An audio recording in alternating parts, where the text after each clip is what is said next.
युगल पुत्र पूरा सिया परिवारा, प्रबल आनंद शत्रुघ्न जो पारा।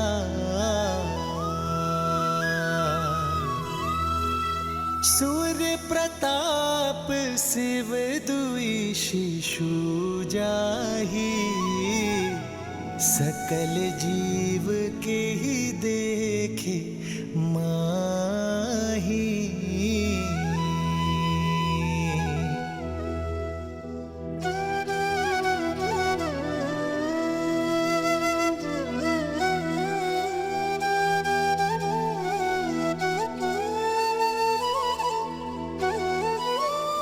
अब आज्ञा दीजिए भाभी माँ। रुकिए भैया, सूर्यवंश के इन सूर्य का तेज अयोध्या तक नहीं पहुंचना चाहिए। आप किसी से कुछ नहीं कहेंगे भैया।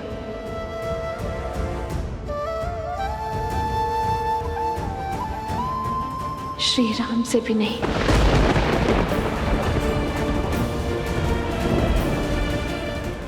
क्यों भाभी माँ?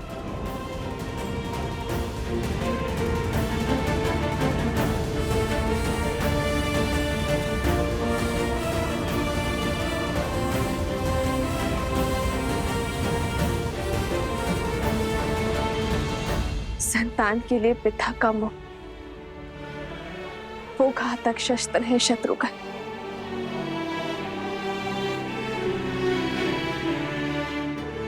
जो बड़े से बड़े तपस्वी का भी तप भंग कर देता है। यदि मेरे श्री राम के मन में अपनी संतान के लिए प्रेम जागा, तो कहीं उनका तप भंग ना हो जाए शत्रुघ्न। और मैं नहीं चाहूंगी कि मेरे श्री राम को कभी भी कर्तव्य पथ पर दृष्टि झुकानी पड़े।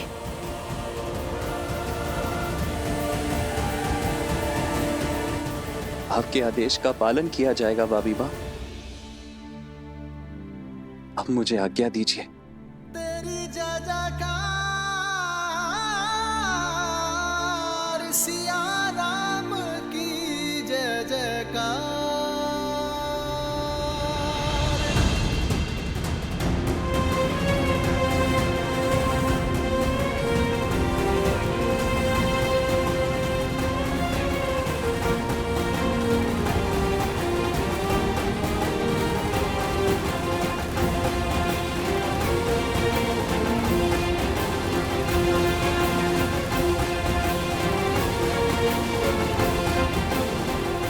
श्री राम।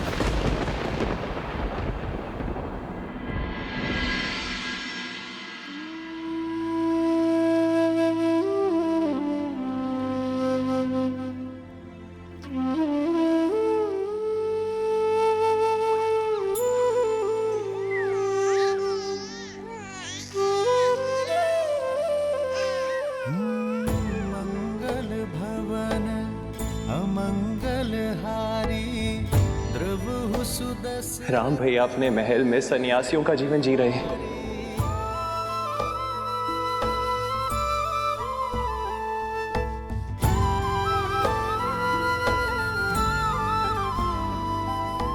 राम सिया राम जय जय राम, राम सिया राम। सीते,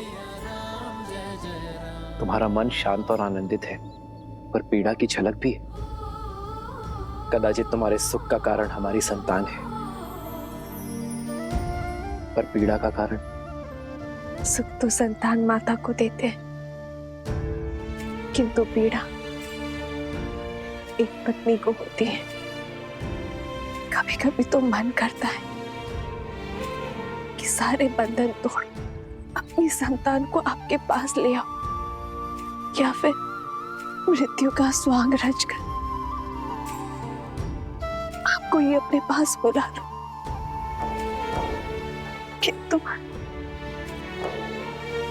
किंतु तुम जनक की पुत्री हो, राम की अर्धांगिनी हो, रघुकुल के पुत्र वधू हो।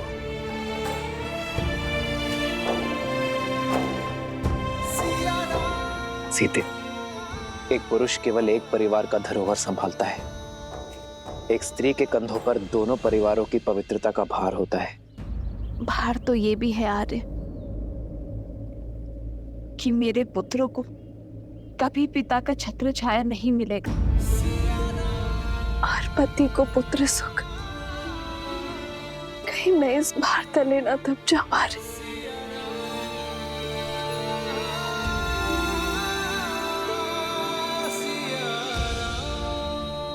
भार स्वार्थी होता है सीते,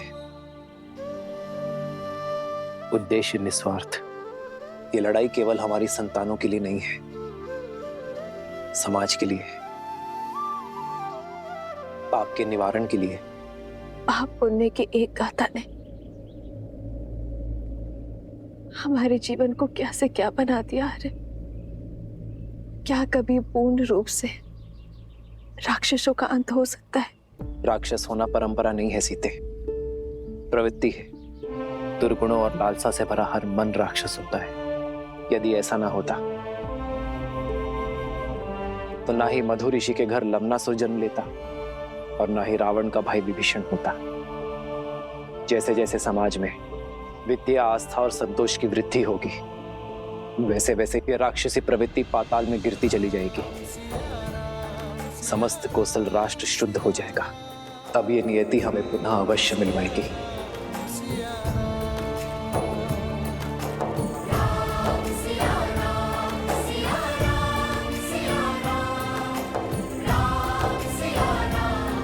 राम कथा में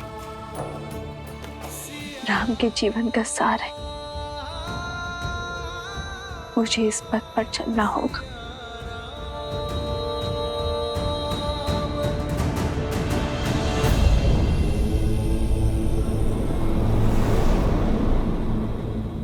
माता सीता अगर अयोध्या में होती तो लव और कुश का लालन पालन उनके लिए कितना सरल होता ना। अब यहाँ आश्रम में अयोध्या की महारानी को शरण लेनी पड़ी है। पुत्र गणेश, इस संसार में हर स्थिति का महत्व होता है। देवी सीता की इस स्थिति का महत्व है अपने पुत्रों को सुसंस्कार देना और लोक अपवाद से उनकी सुरक्षा करना। गणेश, जैसे तुम्हारी माता आदि शक्ति संसार की कारण शक्ति है, देवी सरस्वती संसार की ज्ञान शक्ति है, वैसे ही देवी लक्ष्मी संसार की पालन शक्ति है। अब तुम ही सोचो, जो समस्त संसार का लालन पालन करती हैं, जब वो इन विषम परिस्थितियों में मानव अवतार में सीता के रूप में अकेले अपने दोनों पुत्रों का लालन पालन करेंगी, तो उनके दोनों पुत्र कैसे प्रखर होकर निखरेंगे।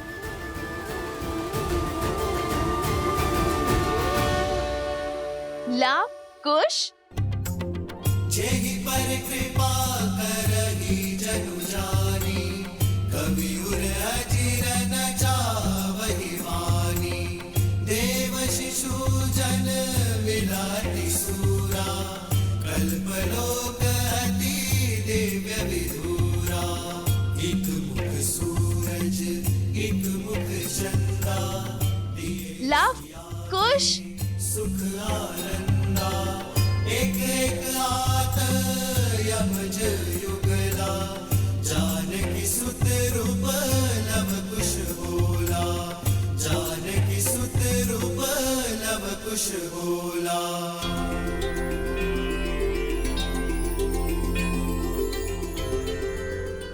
लव और कुश ने सभी वेदों को बालपन में ही कंठस्थ कर लिया था, परंतु एक और वेद भी था जिसे उन्होंने भली भांति कंठस्थ किया, और वो था मर्यादा पुरुषोत्तम श्री राम की जीवन कथा।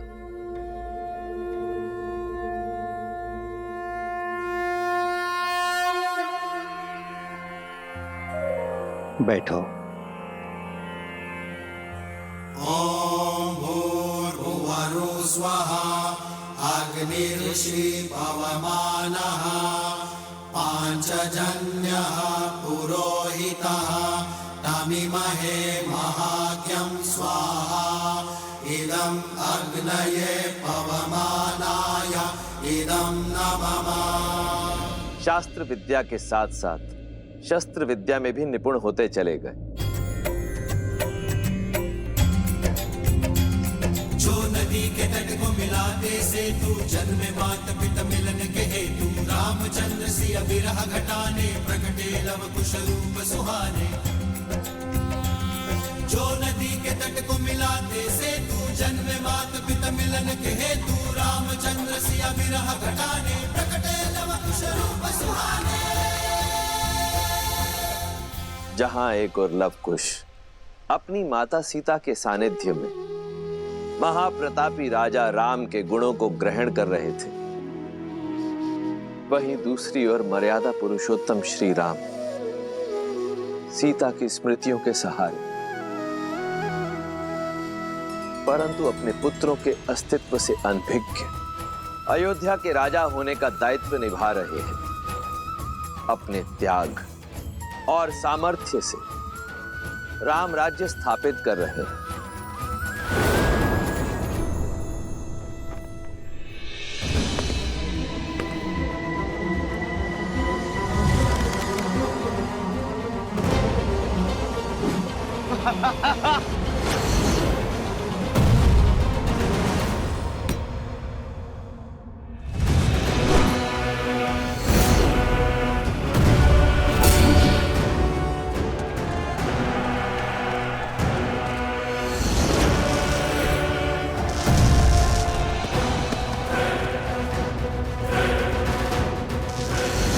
वहां शत्रुघ्न और लवनासुर का युद्ध वर्षों तक चला।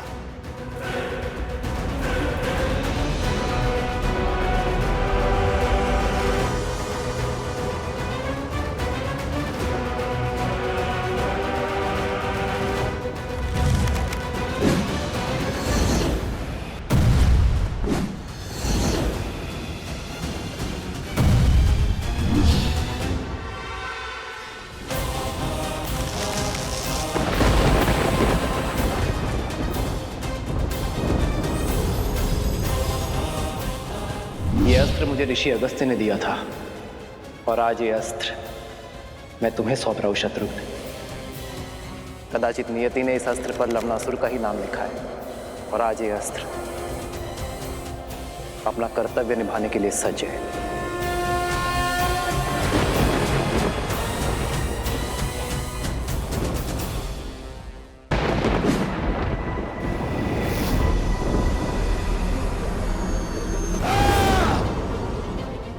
नारायण के अस्त्र और मेरे अस्त्र की भिड़ंत से इस संसार को सर्वनाश से बचाने के लिए मैंने अपना अस्त्र लौटा लिया।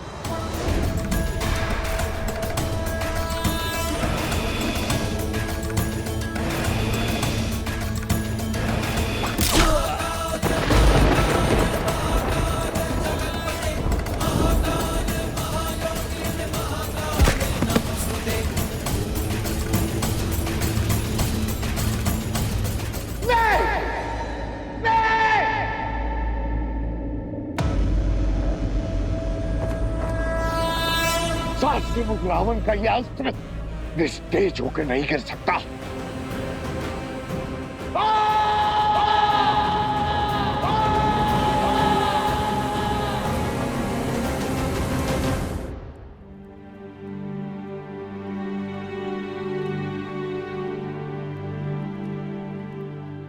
प्रेम समर्पण करुणा ज्ञान से है भरा दो प्यारा नाम।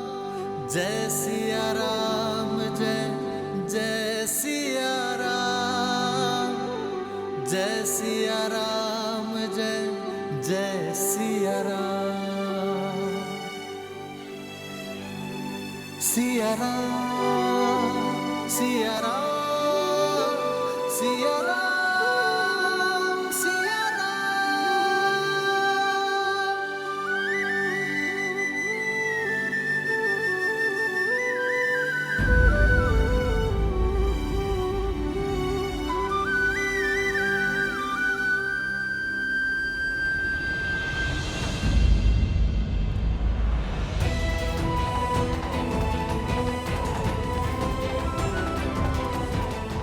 आओ लक्ष्मण।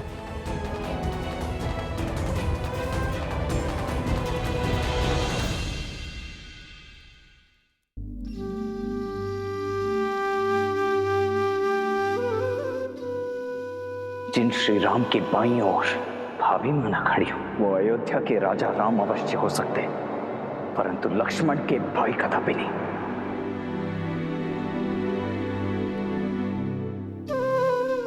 बोलो लक्ष्मण,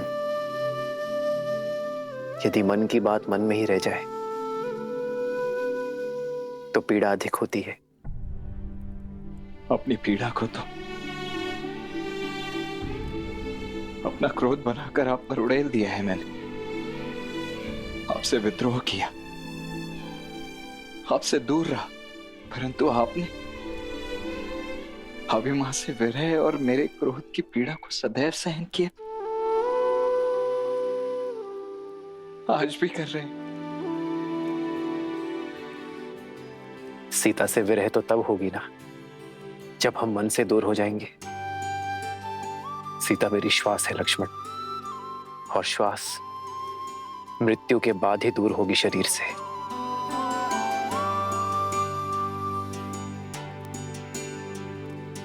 और रही बात तुम्हारे क्रोध में भी मेरे लिए प्रेम था, अपनी भाभी मां के लिए प्रेम था, और प्रेम कभी अनुचित नहीं होता लक्ष्मण। मुझे क्षमा कर दीजिए भैया।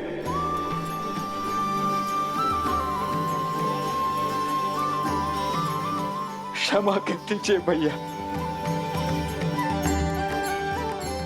लक्ष्मण उठो।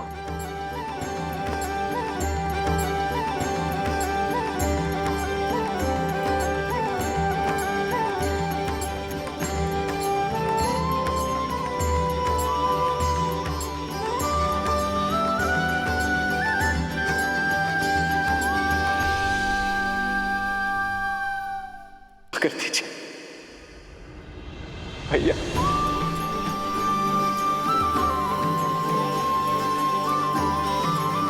क्षमा कर दीजिए भैया। लक्ष्मण उठो।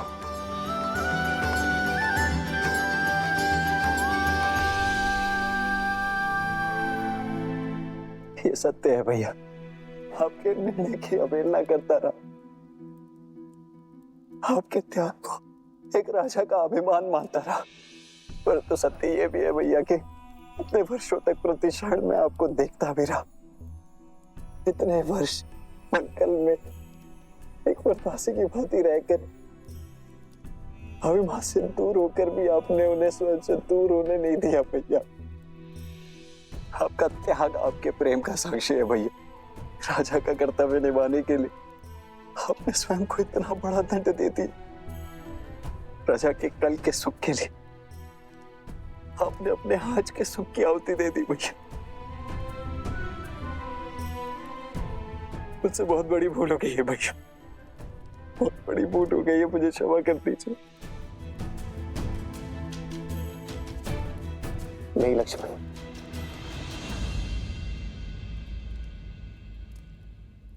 जितना दुख मुझे सीता के बिछड़ने का था, उतना ही दुख मेरे लक्ष्मण को स्वयं मुझसे दूर जाते देखने का था। किंतु दुख के साथ साथ एक विश्वास भी था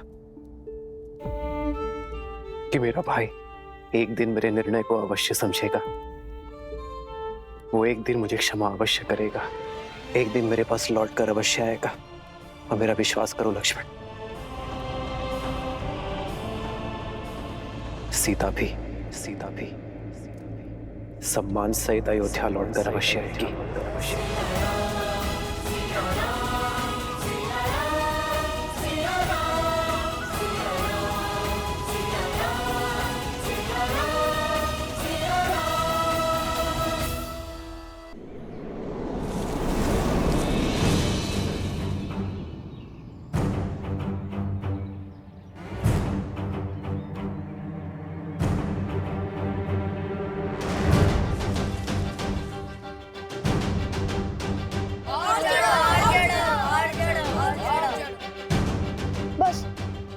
नहीं चढ़ पाऊंगा शांडिल्य। पिताश्री ने यज्ञ के लिए श्रीफल मंगवाए हैं।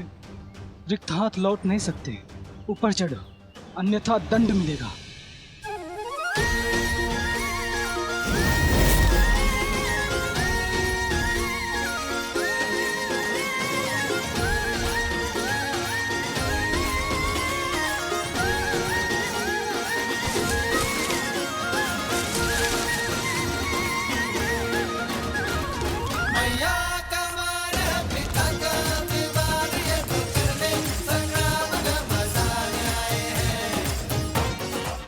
कुमुदनी, कहाँ चले गए ये दोनों?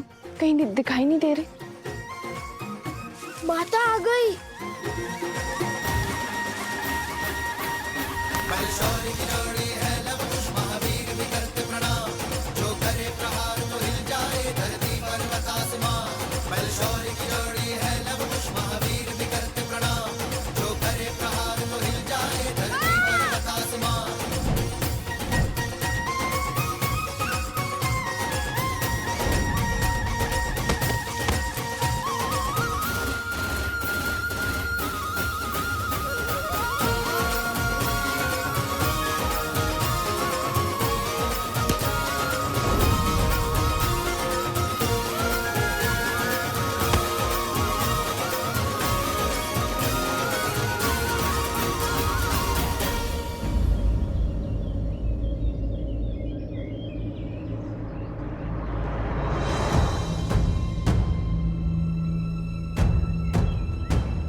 फिर से उद्दंडता कर रहे हो ना तुम लोग?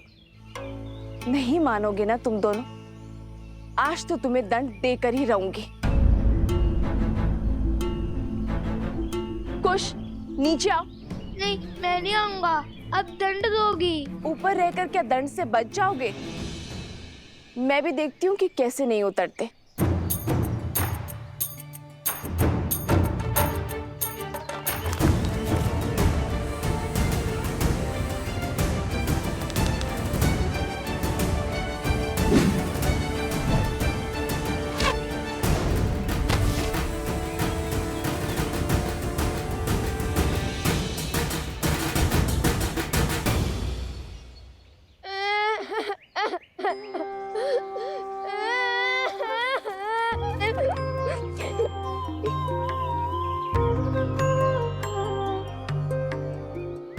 मैंने बहुत बोला लव भैया को कि मुझे ऊपर मत भेजो, माता क्रोधित होंगी। फिर उन्होंने मेरी एक ना सुनी। बड़े भैया का आग्रह था, वरना मैं और इतना बड़ा दुस्साहस। रोना बाद में, पहले दंड लो। जब डांटने का उद्देश्य पूरा हो गया, मैंने रो भी लिया। फिर क्यों डांटना? जो नहीं रो रहे उन्हें डांटिए ना। बहुत बचाल हो गए हो तुम दोनों। आज संध्या का भोजन तुम दोनों को नहीं मिलेगा। जाओ, यज्ञ में भूखे बैठे रहो।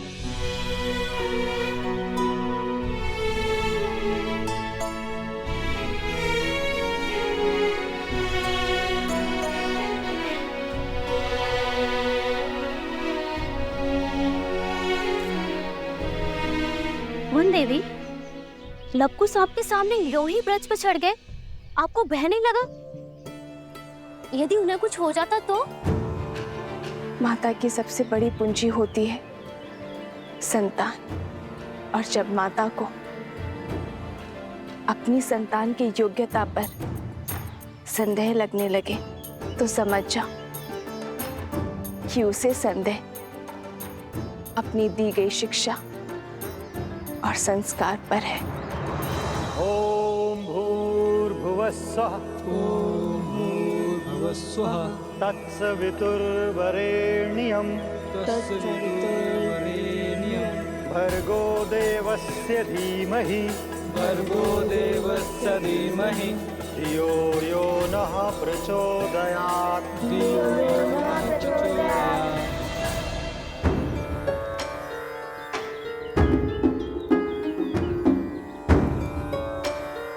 लव, कुश, तड़ासन में खड़े होकर वेद पाठ करो। यही दंड है तुम्हारा।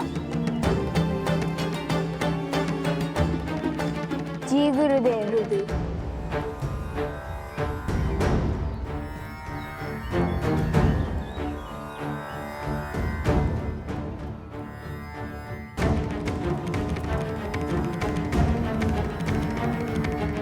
देख रहे हैं लव भैया कैसे माता और गुरुदेव से हमारी चुगली करके हमें दंड दिलवाकर कैसे मुस्कुरा रहा है ये शांडिल्य। पता नहीं माता का मन बसीचेगा भी या नहीं। मुझे तो अभी से ही भूख लग रही है। और जन पाना है, शांति से वेदों का पाठ करो और करने दो। ओम भूर्भुवः स्वः। ओम भूर्भुवः स्वः। तत्सवितुर्वरेण्यं भर्गो देवस्य धीमहि धियो यो नः प्रचोदयात्।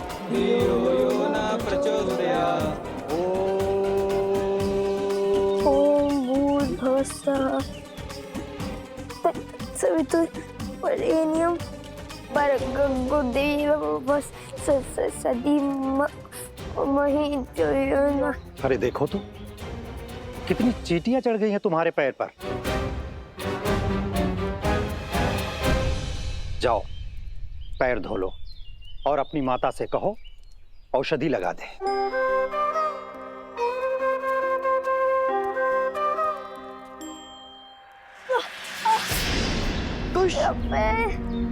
भैया सहायता करो। जाओ सहायता करो। जी गुरुदेव। कुश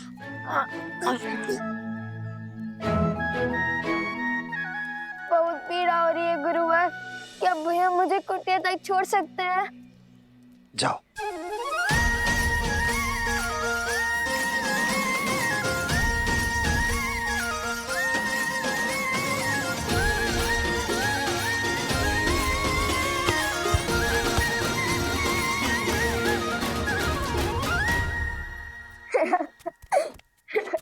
क्या आवश्यकता थी इस स्वांग की? आवश्यकता थी भैया। हमने देखा नहीं शांडिल्य का मुख कैसे उल्लू की भांति उतर गया था।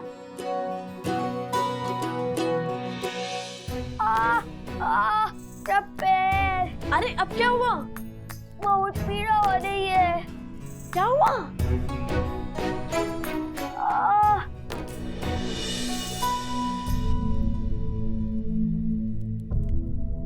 क्या हुआ कुश?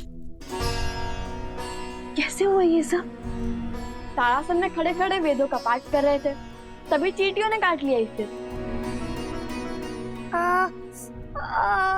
कितनी पीड़ा हो रही होगी ना। मैं औषधि बनाती हूँ जिससे तुम्हारा कष्ट छूमंतर हो जाएगा।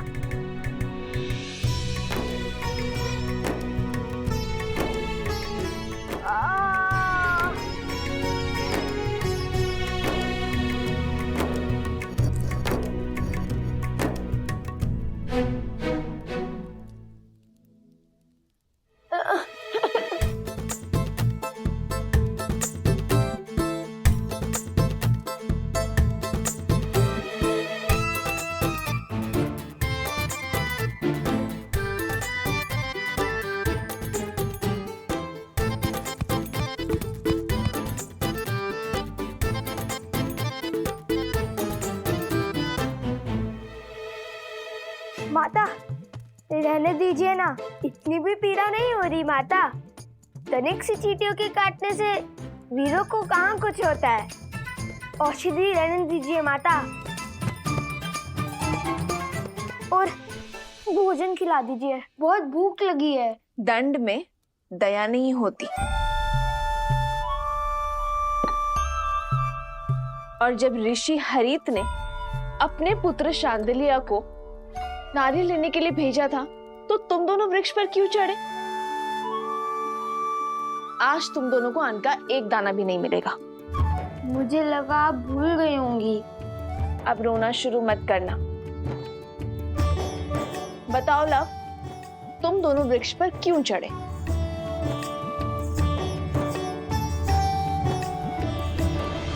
हम ये जो पूंछ लगाकर घूमते रहते हैं ना, उसके कारण आश्रम के सभी बालक हमारा उपहास उड़ाते हैं, वानर वानर कहते हैं। तो तुम दोनों पूंछ लगाते ही क्यों हो? क्योंकि हम श्री राम के सबसे बड़े भक्त हैं।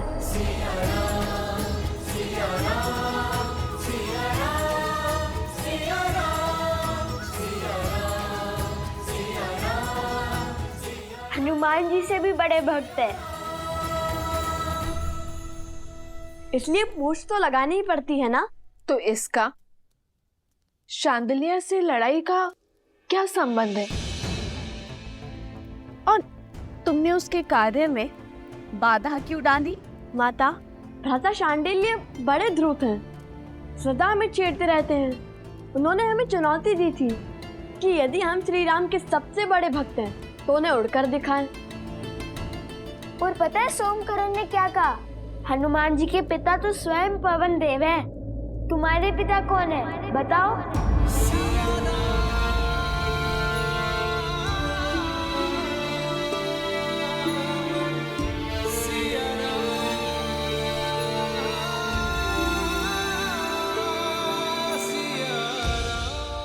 तो तुमने क्या उत्तर दिया? उत्तर तो भैया ने दिया है कि पिता ज्ञान देते हैं और माता संस्कार। हमें तो दोनों ही माता से प्राप्त हुए, तो हमारी माता ही पिता हुए। अब आप बताइए, यदि हमारी माता ही हमारे पिता है तो इसमें समस्या क्या है?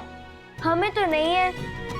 माता, हम उड़ तो नहीं पाए, पर वानरों के बाती वृक्ष पर चढ़कर नारियल अवश्य तोड़ लाए हम, है ना भैया? तो हुए ना हम श्री राम के सबसे बड़े भक्त।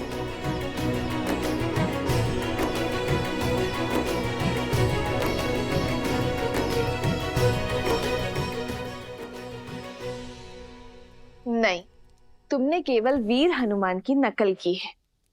चलो बैठो। उनसे बड़ा भक्त बनने के लिए बहुत समय और बहुत तपस्या लगेगी।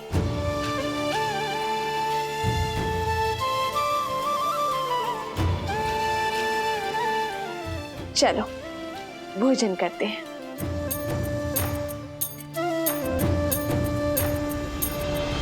किंतु भोजन करेगा केवल लव।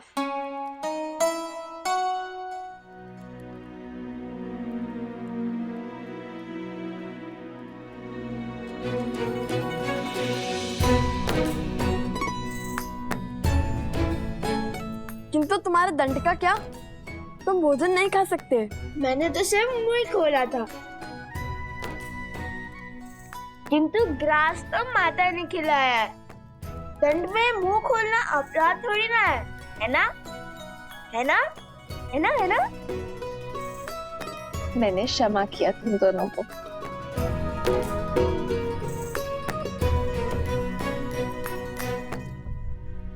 माता, जब हम राजा राम से मिलेंगे ना, तो उन्हें अवश्य बताएंगे कि हम हनुमान जी की भांति वृक्ष पर चढ़ सकते हैं, भांति भांति के कर्तव्य दिखा सकते हैं। फिर उन्हें विश्वास हो जाएगा कि हम उनके सबसे बड़े भक्त हैं।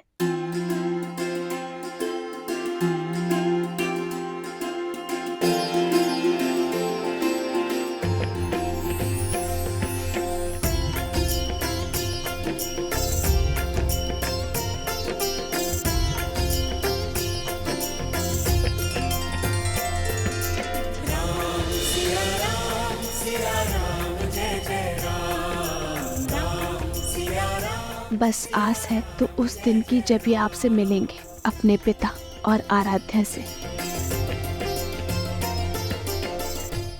राजकुमार शत्रुघ्न की, राजकुमार शत्रुघ्न की, राजकुमार शत्रुघ्न की, राजकुमार शत्रुघ्न की, राजकुमार शत्रुघ्न की, राजकुमार शत्रुघ्न की, राजकुमार शत्रुघ्न की।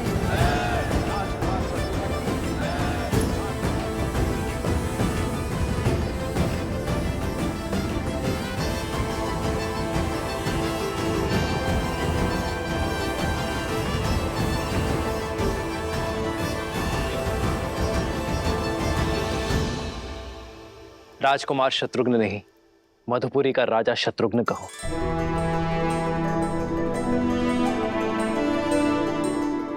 मधुपुरी राज शत्रुघ्न की। शत्रुघ्न, तुमने लवनासुर का वध कर असुरी सोच के प्रसार पर विराम लगाया है। वो सोच जो ऋषियों को अपमानित कर, निर्दोषों को दंडित कर, घरों और मंदिरों को अशुद्ध कर संतुष्टि पाते हैं।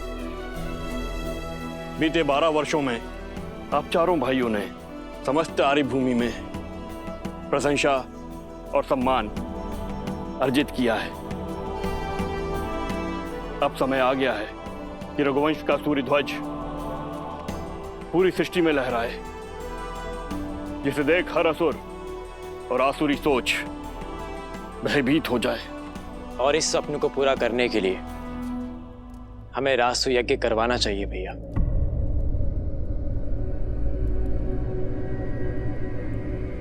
नहीं भरत,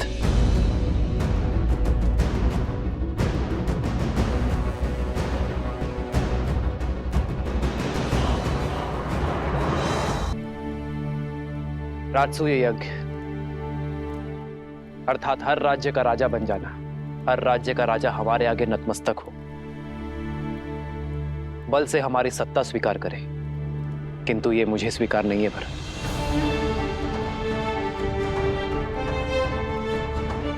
रामराज्य का लक्ष्य है कि हर कोई मन से स्वतंत्र अनुभव करे, मन से मुक्त अनुभव करे। किसी का राज्य छीनकर मैं धर्म का प्रतीक अयोध्या का पावन ध्वज नहीं लहरा सकता भरत।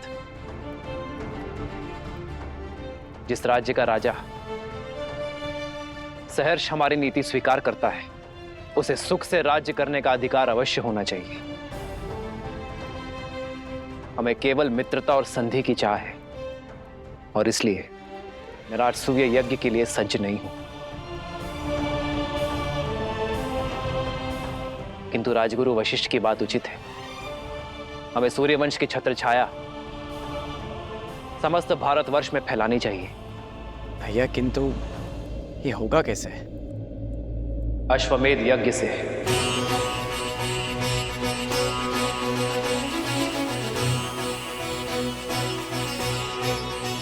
महाराज के कहने का तात्पर्य कि जो भी राज्य हमारे यज्ञ के अश्व का श्रद्धा पूर्वक स्वागत करेगा, उस राज्य में धर्म की अर्थात राम राज्य की स्थापना होगी। वो राज्य हमारा मित्र राज्य बन जाएगा, और हमारा युद्ध केवल उनसे होगा जो हमारे अश्व को रोकने का दुस्साहस करेगा। आचार्य, हमें अश्वमेध यज्ञ की तैयारी आरंभ करनी चाहिए।